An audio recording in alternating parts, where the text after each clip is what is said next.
dalam rangka menyelenggarakan kegiatan pasar murah dalam rangka menyongsong Hari Raya Galungan dan Kuningan serta Hari Raya Idul Fitri.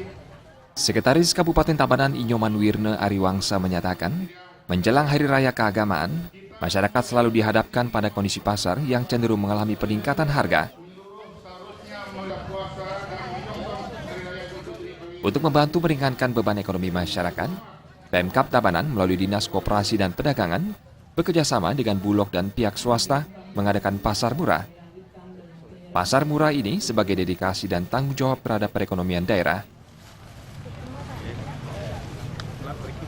Nyoman Wirne Ariwangsa mengatakan, pasar murah ini dapat memberikan keringanan kepada masyarakat sehingga akan dapat melaksanakan niatnya dan hari raya dengan hikmat.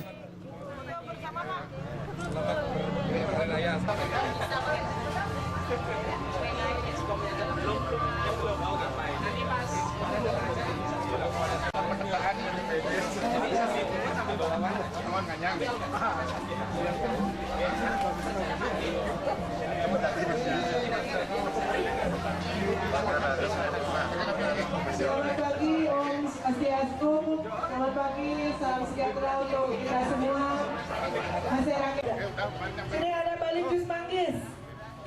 Ini sangat diperlukan untuk stamina ibu-ibu dan bapak-bapak. Tapi tinggi. Oh, setelah minum jus. Dalam kesempatan tersebut, Nyoman Wirne juga mengajak masyarakat Tabanan merayakan Hari Raya Galungan, Kuningan, dan Idul Fitri dalam suasana kesederhanaan tanpa menghilangkan makna Hari Raya.